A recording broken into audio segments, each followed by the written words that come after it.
because they see in the AfD's opposition to the green policy and opposition to the war and opposition to completely open borders is making it a popular party. Take the first step towards online privacy. Get NordVPN.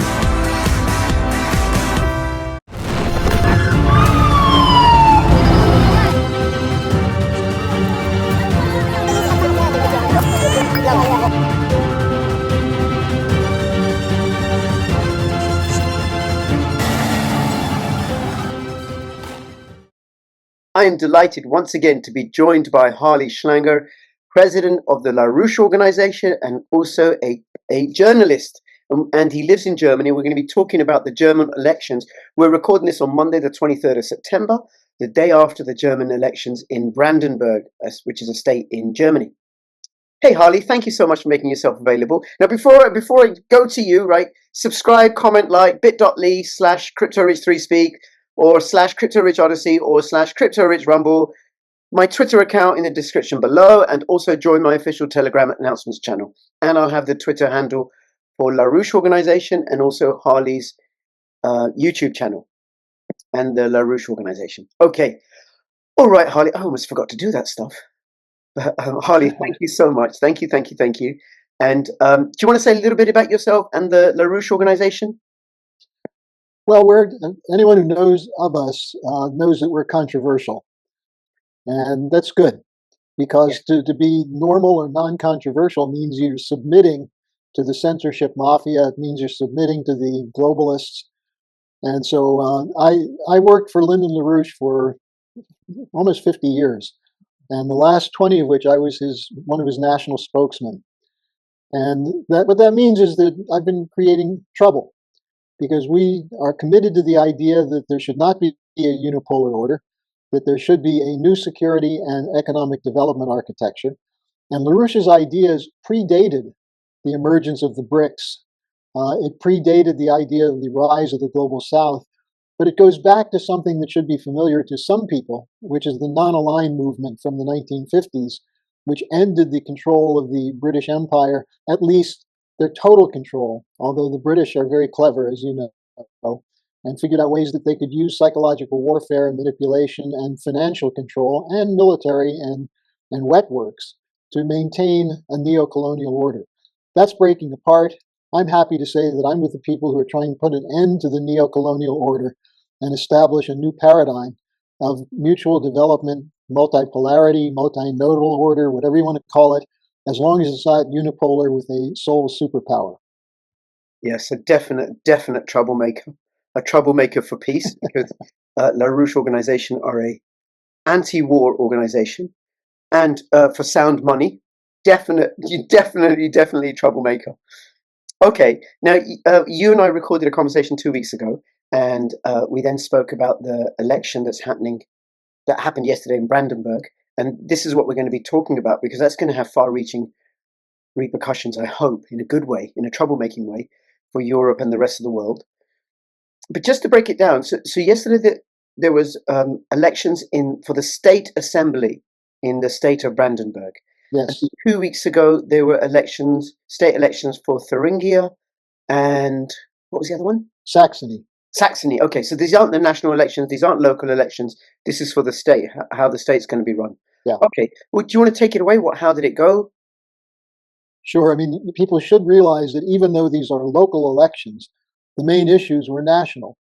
There are issues of immigration, there are issues of the war, continued support for the war, and issues for reversing the green policy.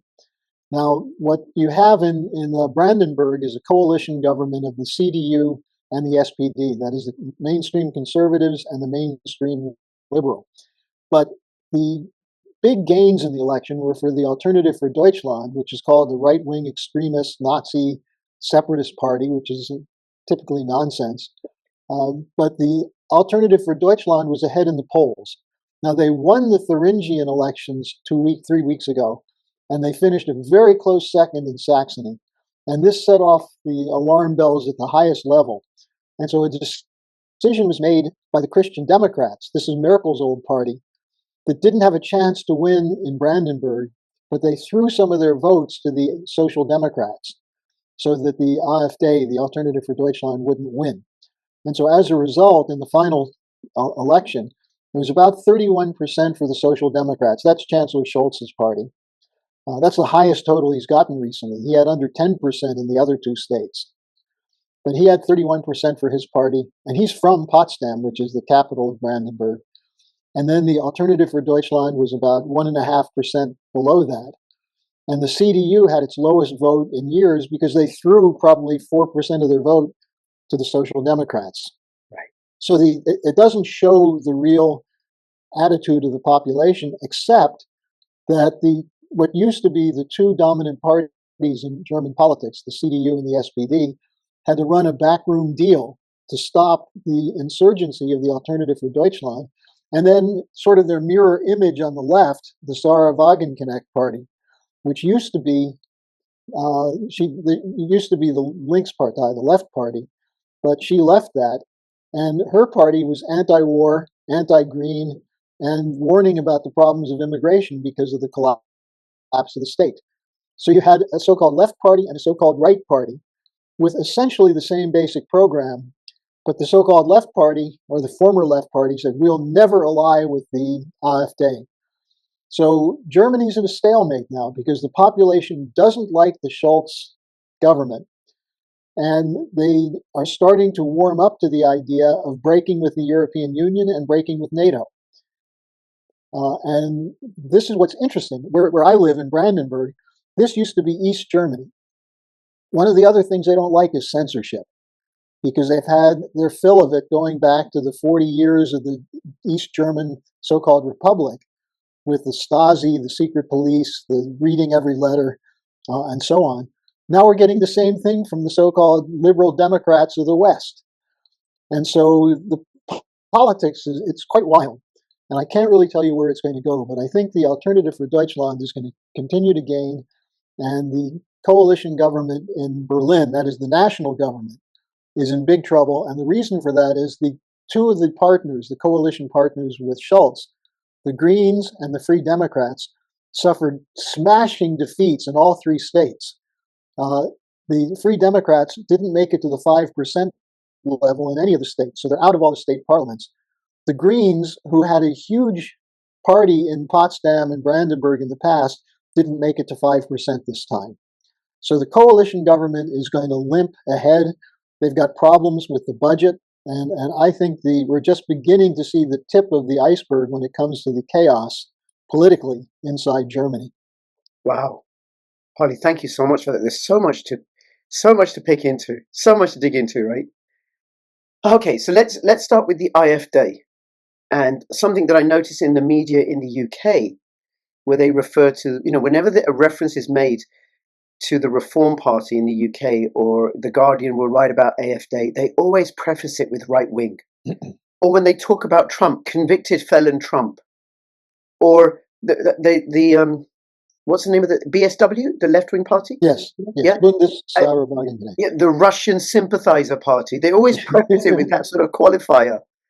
But they don't say for the CDU and for the SDP, they don't say, or the Britain's Labour Party, they don't say WEF captured Labour Party, or WEF captured CDU or SDP, or totalitarian, anti-liberty, authoritarian CDU, right? Or the pro-war Labour Party, or the Zionist cap. You get my point, right? So there's that way that we're no longer being just informed, we're being manipulated at a very, very subtle level by this sort of priming, but also far more overt propaganda like the Russia collusion. And the idea that anybody who says anything about immigration is opposed to immigration is far right.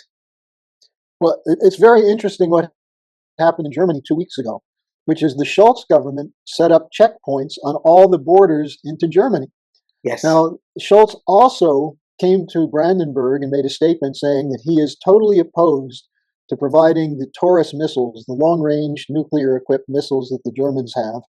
He's opposed to providing them for Ukraine. Now, why did he do that? Well, because he was afraid that if he didn't, he would be completely overwhelmed by the vote for the AfD. So he had to propitiate what 2 weeks earlier he was calling the extreme right, white nationalist, fascist, pro-Russian party. So, and people don't miss that. People see that. Yeah. And when you talk about the labels they give, I've known this for years. My movement in the United States, the LaRouche movement, was called left, then right, then anti-Semitic, then pro-Russian or East German. And, And conspiracy theory as well, conspiracy theories as well. yeah. That works for left and right. And these labels are kind of hard to get rid of if people see them every day in the media. Now it's changing. And I'll give you an example. LaRouche was called anti-Semitic because he never liked Netanyahu. He never was for Greater Israel.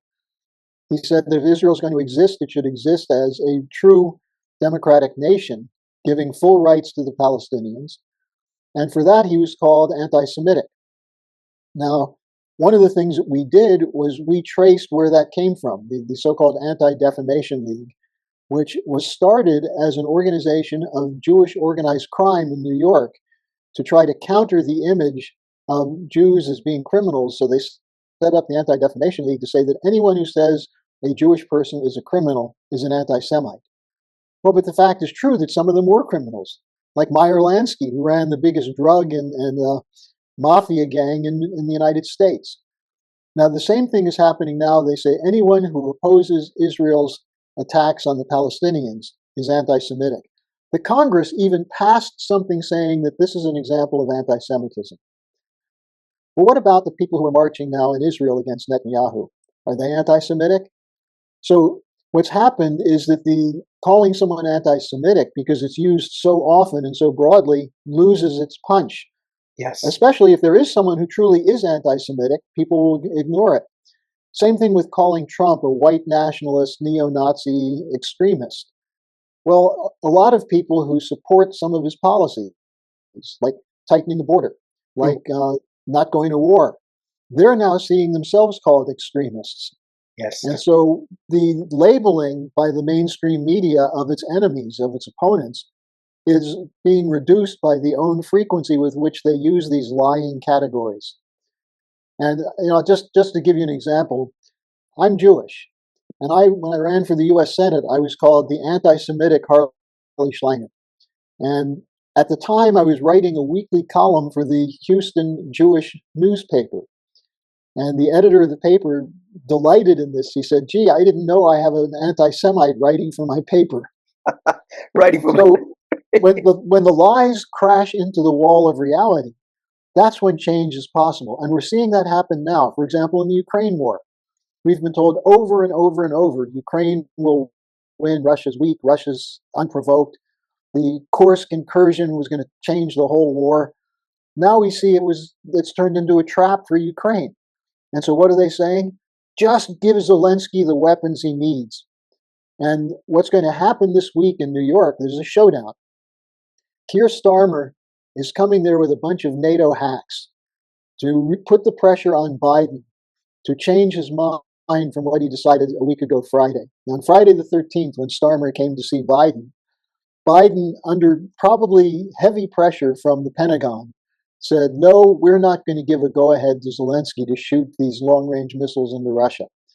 This completely knocked Starmer for a loop, because Starmer and all the London press were saying Biden's going to give the go-ahead. And what was expected is if Biden did give the go-ahead, those missiles would have started flying last Friday night, Friday a week ago. And as Scott Ritter, the former UN weapons inspector, said, most of us would have been dead by Saturday, because Putin has been clear that if Russia is attacked aggressively by NATO, Russia will consider that a war with NATO and will respond appropriately. And what does the Daily Mail say? What does the Telegraph say? What does the London Times, the Economist? Putin is bluffing. Call his bluff. They're playing nuclear chicken with the lives of you and your families, all of our families. And for what reason? Because their financial system is collapsing. That's what's never said. It's never said that the unipolar order is not just about the U.S. flexing its muscles and using NATO to run coups and regime change operations and color revolutions. The thing you have to look at is, why do they do that? Because they're losing control. Countries are starting to refuse to lay down and give the imperial powers everything they demand. And that gets them angry. And we saw how angry Biden was when he had to say to Starmer, no, we can't let you do this. Biden wanted to do it. Yep, they want to drive us to war so that they can default because the debt mountain has got too great. There's no way they can. Exactly right. The debt mountain is collapsing on top of the banking system, on top of corporations, on top of families. And look, there are ways to deal with it. There's something called debt moratorium or reorganization. These are old classic tools that are used when bankers are too liberal with the money they're giving out, or they're giving it to people who are corrupt and swindlers. But for some reason today, instead of doing that, we penalize the buyers. We penalize the homeowners and not the ones who run the swindle. And those buyers, the homeowners, the ordinary people, we're not the ones who want war. We don't want war. We just want to get on with our lives, which would explain the increase in support for BSW and AfD. And I want to bring you back there. Harley, you and I mean, I could talk to you for hours and hours and hours about all sorts of issues that I agree with you on, or I want to learn from you, or even if I don't agree with you, although there's not much that I disagree with you so far, because I'm also anti-war and for sound money. But I want to bring it back to the situation in Germany, right? Because I think that's pivotal. And when I saw that there was a recount in the Brandenburg election, and after the recount, then it came out that SDP were ahead. In Saxony.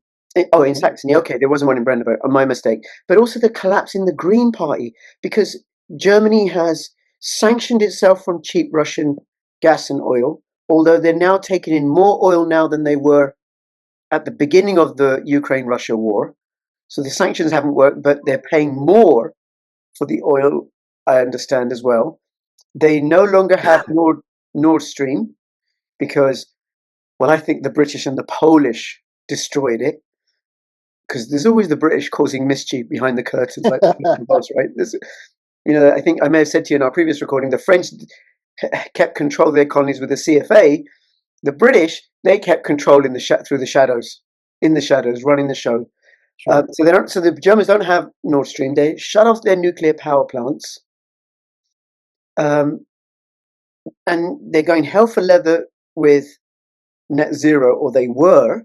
Volkswagen have said, "Listen, we're gonna leave because energy costs are too expensive." And there goes 300,000 jobs from Volkswagen, plus all the ancillary jobs, all the industries that supports. BASF, I think, have already left. So the German economy is slowing down, and there's no way they got of reviving it because they don't have access to cheap energy to fuel their high-tech advanced manufacturing industry. Well, the lack of cheap energy is the first blow. But the second one is, and this is more longer term, because of their membership in the European Union, the ability to generate credit is restricted to the rules that come out of Brussels. And we see this now with this new report from Mario Draghi, who's basically the economic czar behind von der Leyen running the European Union. Draghi has a long history, by the way, as a British agent. He was on the boat, the Britannia, in 1992 when the decision was made to overturn the potential of the historic compromise, bringing the communists into an alliance in the government, and instead going with the economic policies which eventually bankrupted Italy. Draghi was one of the key operatives working with the Bank of England in terms of both the European Union and the Italian government when he was prime minister. But you bring up this question of the economy. The credit thing is something that people don't understand because it's sort of mystical. Where does credit come from? Is it created by government, by banks, private sector? I mean, the main thing about credit policy is that it's controlled by the financial institutions for their benefit, not for the benefit of the people who borrow or for the nation in which they live. And that's the problem. The fight in the last 200-something years has been for nations to have some control over their own currency, their own credit generation. After World War II, we had the Bretton Woods system where it was limited by the gold reserve and also the control of the dollar. But the control of the dollar through Wall Street and London, and the city of London is extremely important in terms of the control of the financial system. I'll come back to that in a moment. But what it means is that if Germany wants to generate credit for their economy, for their industry, where's it going to come from? Well, they're not going to take it from defense. In fact, they're increasing dramatically the amount they're spending on war preparation because they somehow believe that Putin's about to invade Brandenburg. Secondly, they're not going to take it from the green policy because it's a total ideological, brainwashed commitment to the green policy in Germany. Even good people believe in the green policy. It's unbelievable. I was a good person once, Harley. Just to let you know, once I was a good person. Now I'm a troublemaker like you. Yeah. But you have, with the green policy, you have a second limitation on growth. So if you don't have credit and you don't have an industrial policy, and your tax revenues are dropping because your exports are dropping, because Germany is primarily an export economy, they have a problem because they have a zero debt written into the Constitution, what's called the Black Zero policy. And so now you've got the finance minister and who's a green, by the way, or the economics minister, Habeck, who's a greenie, saying we need to spend more money for the green transition. And most Germans are now saying, forget the green transition. I want schools, I want roads, I want energy, affordable energy. Then you have Baerbock, who's another greenie, who's the foreign minister, who basically says, oh, there's plenty of oil in the world. We don't need to worry about it. And if you have to pay more, that's the consequence. Well, she can say that because she and her Greens have plenty of money coming in. The average homeowner in Germany is more strapped today than ever by the costs of food and energy. And so there are limitations as to what can be done because of the membership in the European Union, the commitment to the green policy, the commitment to sanctions, which is the first thing that drove up the price of electricity. And so all of these things are heading toward a complete mess. And as you mentioned, Volkswagen shut down a plant in the last couple of weeks. The first one they've shut down yet. And this is the first of many. BASF is moving a lot of its operations to China. So we're seeing a rapid transformation.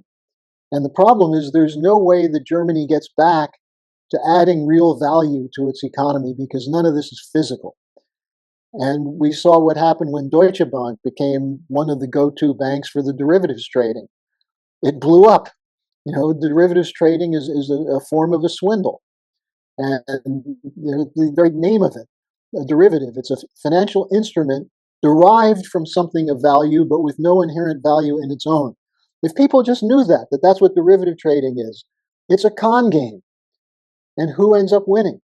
Whoever has the connection to the government and the ability to get bailed out. And that's not you and me. It's not you and me, no. Now, just to show the sort of con game, you see this mug of tea, right? I'm going to create a derivative from this mug of tea and then trade the derivative. And then you can create a derivative of the derivative of a cup of tea and then wrap it in a box and sell it with other derivatives of cups of tea. And then we can put a value on it and make loads and loads of money and then we clear off. A few things to add to the mix, Harley. Yeah. The end of LIBOR. Yeah. How indebted the European Union is. The differential between the interest rates in the European Union, in the different nations, and the Federal Reserve, and the fact the European Union, if Germany doesn't generate any money, any revenue, how on earth is the European Union going to be able to sustain itself? Because Germany is the one that does most of the funding. If the strongest economy collapses, France is in trouble, Italy is in trouble.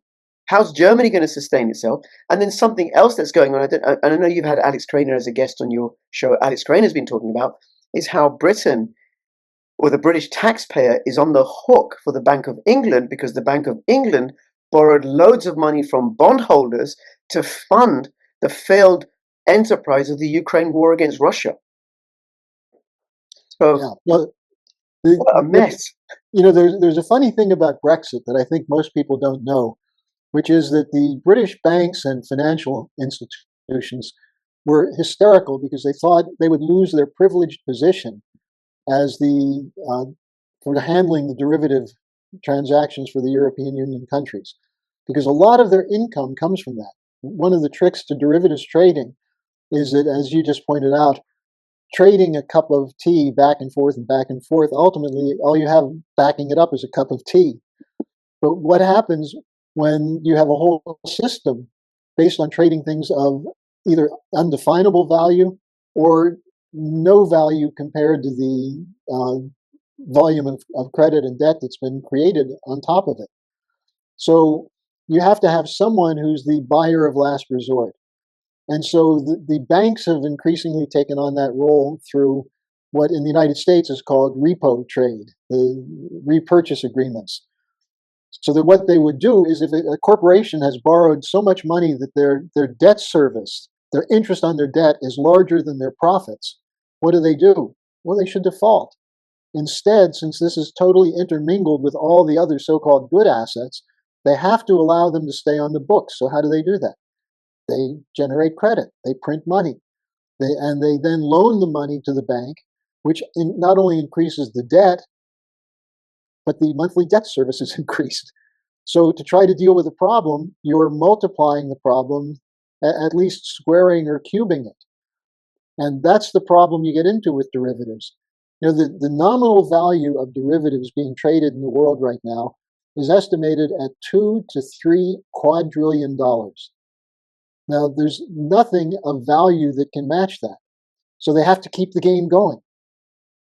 And that's where the liquidity pumping comes in. You have to be able to get a little bit to back up what's outstanding. But if you think about that, that's an astonishing example of the kind of swindle that's been pulled off by the Anglo-American establishment. And that's why you have billionaires, because they can buy and sell these worthless instruments and get a big cut from it. And whoever's holding it doesn't realize they're holding something that's technically worthless. Yeah.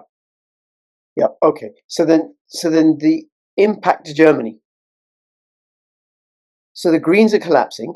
Thank goodness, their support is collapsing with their colonial climate change agenda. Rich, just one more thing on the Greens quickly. Yep. Yep. The Greens became a major party in Germany because of their opposition to the deployment of U.S. missiles in the early 80s to counter the SS-20 missiles that the Soviets were putting into East Germany. The Greens were anti-nuclear, in part anti-nuclear war. Now, today, the Greens are the leading party in favor of war. Yeah. And some of the older Greens are scratching their head about this, but the younger Greens don't know. They think being green means you're for nuclear war. Well, just to address that, war and nuclear war is incredibly environmentally friendly. Very low carbon dioxide emissions. It doesn't. I mean, when the NATO in the US dropped white phosphorus in Fallujah, that did such.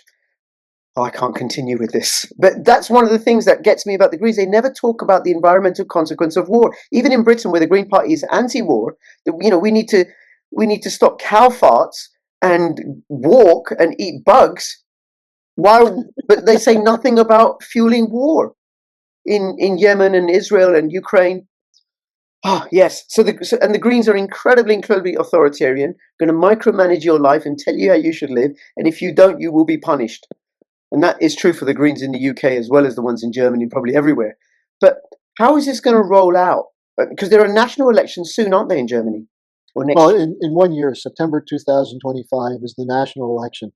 Now, what's brewing in the back room is that the CDU, not the party as a whole, but certain activists in the party, higher level German CDUers, threw votes to the SPD to save the coalition government. Now, why would they do that? Well, because the CDU is headed by a guy, Friedrich Merz, who comes from, guess what? BlackRock. I don't know if you knew that. Now, I'm not surprised. Merz has been trying to position himself as a little less pro-war because he can see what's happening with the population. But he's still pro-war. He's still pro-NATO.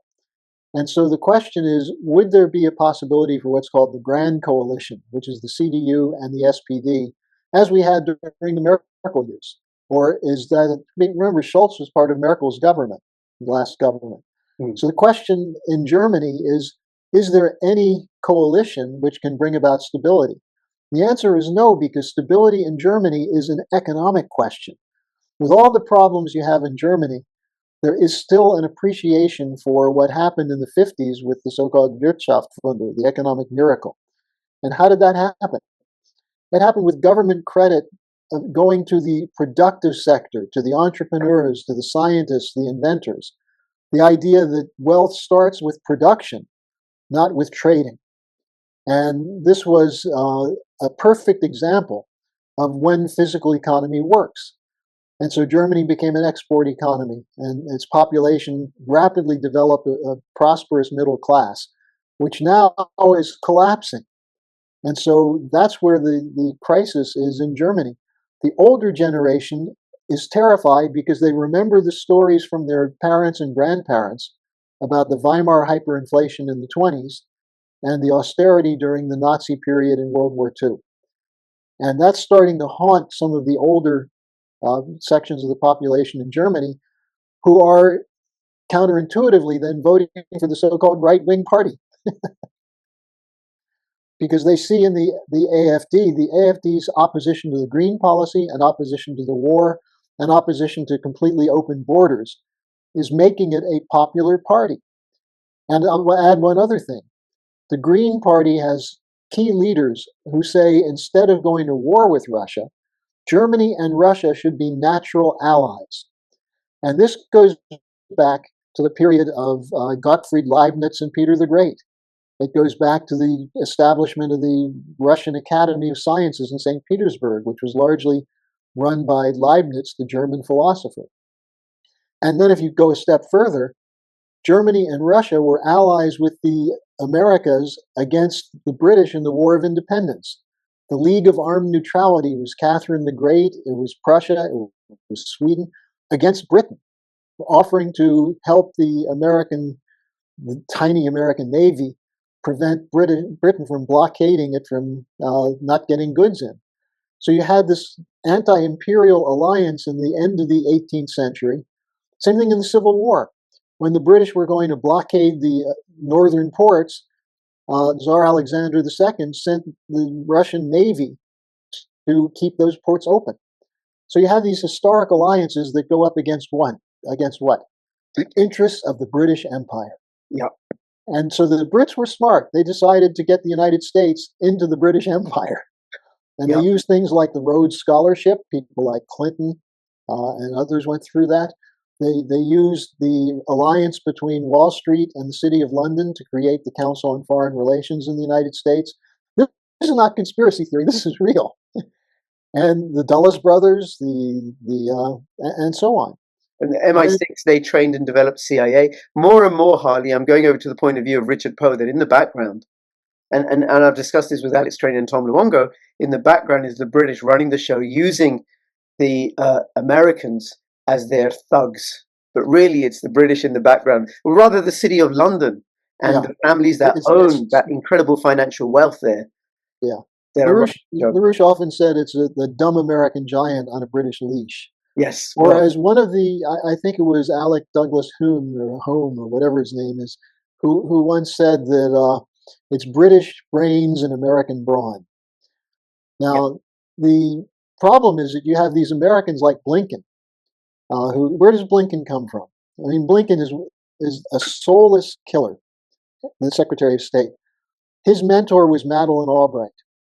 And Albright is the one who said 500,000 Iraqi children dying because of sanctions was a small price to pay to be able to get rid of Saddam Hussein. Who is Albright's mentor? Zbigniew Brzezinski. And Brzezinski was trained by William Yandell Elliott, the same professor who trained Henry Kissinger at Harvard. And Elliott was a Rhodes Scholar from Tennessee, but was loyal to the British Empire to the core. And he also brought in, to train people like Brzezinski, a man named Bernard Lewis, a so-called Arab scholar from Oxford, who created the idea of the arc of crisis around the Soviet Union, which Brzezinski used to support Islamic terrorists against the Soviet Union. And so the war on terror was actually a U.S. concoction with Saudi money and British brains again to undermine the Soviet Union and to break up the potential for peace in Eurasia. So this theme, if you actually play it out, you're really right when you look at this question of the British Empire. And why should Americans support the British Empire? Because they don't know their own history. Yeah. Yeah. And they don't know it's going on. The British have been elite, devious running the show in the background. And they're not going to allow Germany and Russia to get aligned, because then Britain wouldn't be able to compete. Not that it can compete right now, but it's doing what it can to try and hold on to what vestiges of power as Britain's own power declines. Now, I want to bring it back to Germany. Yeah, sure. The whole question of immigration. Now, I don't know how much it has changed in Germany. I do know about the Turkish guest workers who came in the 70s and the 80s, and they couldn't get citizenship. How is it different now since, I think, the Syria war? Well, the Afghan war and the Syrian war. Right. Okay. The Turkish Gastarbeiter, the guest workers, they're pretty well assimilated, because you're now talking about second or third generation. And in cities like Berlin, the Germans like their doner. I like my doner. Yeah. So the Turkish population is somewhat more assimilated. However, the question that has to be asked here is, what do you do when you have countries that are destroyed and people are trying to survive? Well, that was the mistake made by Merkel, was perhaps being overly generous. But the bigger mistake is, why didn't Germany stop participating in these wars? Why didn't the German bankers stop supporting the International Monetary Fund, whose policies bankrupted national economies in the third world and created the kind of poverty that caused people to try and swim across the Mediterranean to survive? Mm-hmm. People who leave North Africa, or from Libya, for example, or from Syria, are desperate. They're trying to survive, and they're left with no alternative. And the European Union initially invited them in, and then suddenly decided there were too many. But instead of going to the cause, which is the bad policies of the International Monetary Fund and the wars, instead they pit the immigrants against the population. And they say to the population, you're racist because you don't want the immigrants. Yeah. And there is some racism there, no question about it. But it's partly people who have that attitude don't understand what's being done to them, to the people who are being deployed in to generate the racism. Yes. And so I got a slightly different take on that, and I don't take away from what you're saying. And okay. just to make it clear, I wasn't born in the UK. I came to this country as an immigrant.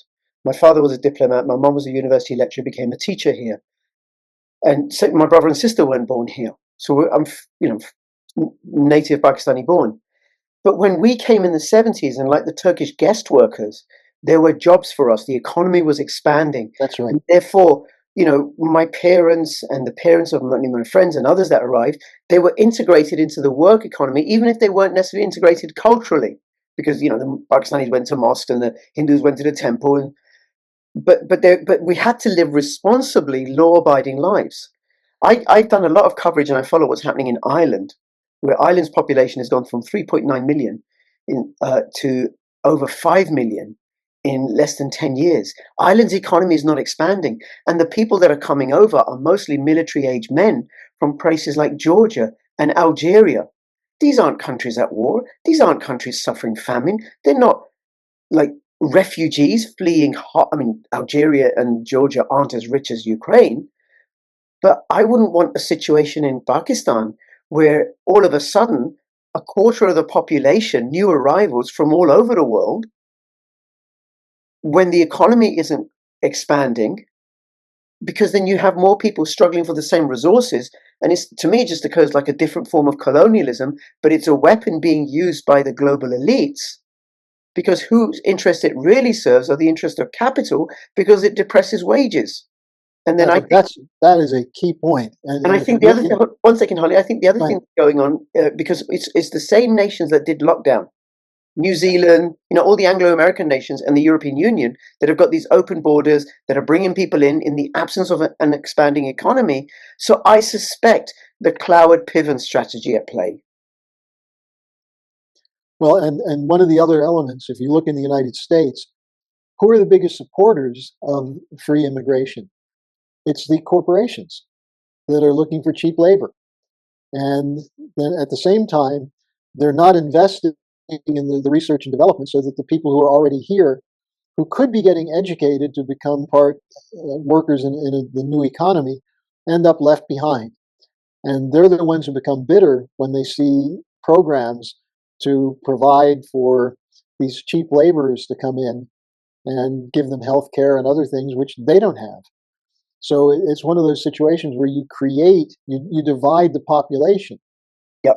And the people who protest are now considered unenlightened racists. Yes. As opposed to people who are victims in the same way that the poor immigrants who are working for nickels and dimes are also victims of the system.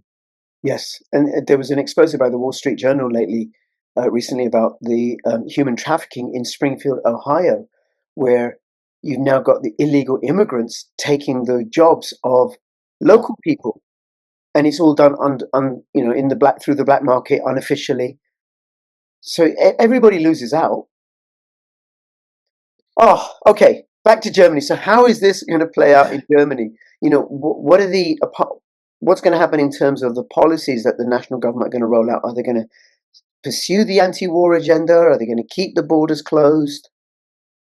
Well, let's see what happens at the UN General Assembly. Schultz is going to be there. Zelensky is going to pressure him for releasing the Taurus missiles. Starmer is already all over Schultz for backing down from providing them. If Schultz gives in and provides these long-range weapons to Ukraine, then the anti-war movement will grow. If he doesn't give in, then the pressure on Germany will escalate, because there are many people in the London and Wall Street establishment who don't trust the Germans. There's I think, a legitimate argument that the reason the Nord Stream pipeline was blown up was that there was a belief that the Germans would not give up the cheap Russian oil unless they had to. Right. And which makes sense given the that locked Germany in. Yeah. Between Germany and Russia. Wow. Yeah. So if you think about doing that, and Schultz didn't protest a peep. He was standing there when Biden said, this isn't going to happen. You're not going to get the oil. When Victoria Nuland said the Nord Stream pipeline is not going to last. When the U.S. made it clear that it was going to be destroyed, and then Seymour Hersh showed why it was in the U.S. interest, in the interest of the establishment to shut it down, he made that argument that if you cut off the lifeline between Russia and Germany, there's much less chance that Germany will then go with its natural tendency to ally with Russia. And then you can keep Germany captured. And Rich, this goes back to the founding statement of NATO, when Lord Ismay, the first General Secretary of NATO, said the purpose of NATO is to keep the U.S. in Europe, to keep the Russians out, and to keep the Germans down. And that's what NATO has been. No. I talked to you last time about fractals. I'm sure I mentioned that, right? Yes. This gets played out at a much, much smaller scale in a playground. Well, and it is that people keep saying, where are the adults? Biden was the adult, wasn't he? He was the adult in the room. Well, the only real adult in this situation is Putin. Yes. And what do they say of Putin? Oh, he's a bully and he's bluffing. But the problem is the establishment has had its way for so long and got so rich and had so little real opposition that they accept the delusions and the self-image that they've created, that they're the superpower, that they're the hegemons, and whatever they want is what the world should do. That's democracy. Democracy is every other country deciding to do what Wall Street and London tell them to do. And like a true bully. Well, I think there are two scenarios for Germany. One is that the economic crisis will get much, much worse because there's no solution internal to Germany. in which case you're going to see more of the tendency of industrialists to go to China, either to move their factories or to demand that Germany change its policy towards China and Russia. Now, that would be interesting, but I'm not sure the industrialists have the guts to do that, in which case there's going to be a collapse, a physical economic collapse in Germany that will bring down all of Europe. And at that point, the question is, where does Europe turn? And this is where you see the danger of what's going on with Starmer and the British saying we need a Trump-proof Europe. That is, Europe has strong enough defense and military capability to stand on its own. To stand on its own to do what? To fight Russia and China and Iran and North Korea. They're committed to this idea of permanent warfare. It's the worst example of the Orwell's 1984. And so, sorry. So how do you change it? This is up to the population. And, I talked to a lot of people in the United Kingdom who were part of No to NATO, who looked to George Galloway, who would like to see a change in British policy. But where is the leadership for it? And it's going to have to come from ordinary people.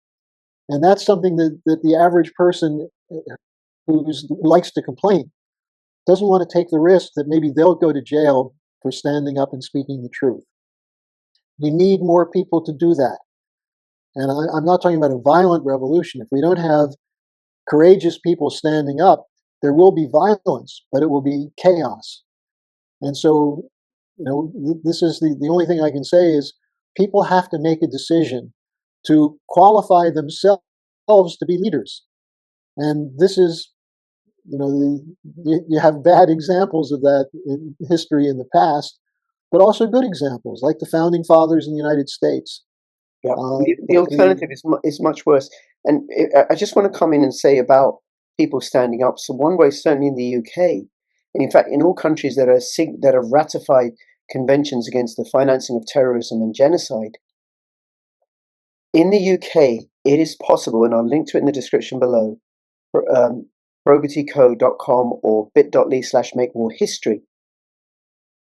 It is illegal to give any money to any organization, directly or indirectly, where there's reasonable cause to believe that some of those funds will be used for the purposes of genocide, war crimes, crimes against humanity, and terrorism. So reasonable cause. It's illegal for any agency to collect any revenue, some of which will be used for genocide, war crimes, crimes against humanity, and terrorism. The UK government and its agencies are not exempt from those provisions, from the provisions of the International Criminal Court Act and the Terrorism Act. The Supreme Court has ruled on this.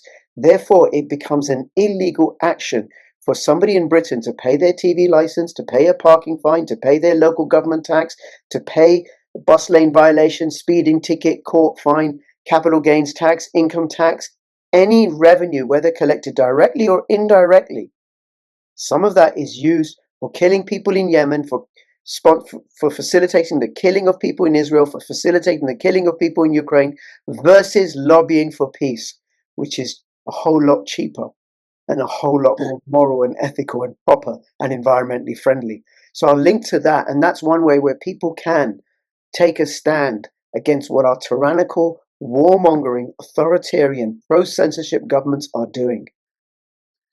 I read the link that you sent me from the other day, and it's very interesting. I wasn't aware that that was part of the law in Britain. It's really good. It's really, really watertight.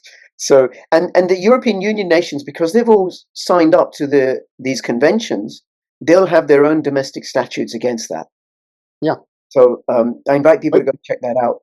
But then you see I don't know if you've seen this video yet, but RT put out a video of a little boy in Berlin at a demonstration carrying a Palestinian flag, and 5 or 6 very big German policemen chasing the boy down and eventually catching him and putting him in a police van. Child abuse. It looked like about a 10-year-old kid. Absolute child abuse. Okay, Harley, thank you so much. It's been so great talking to you. Really, really appreciate it. I shall link to everything in the description below. And please do check out Harley's work on YouTube. Check out the LaRouche organization. Check out probityco.com. And between now and when I see you next, please keep standing for peace, freedom, and justice. This is Harley and Rich signing out. All the best. Bye-bye.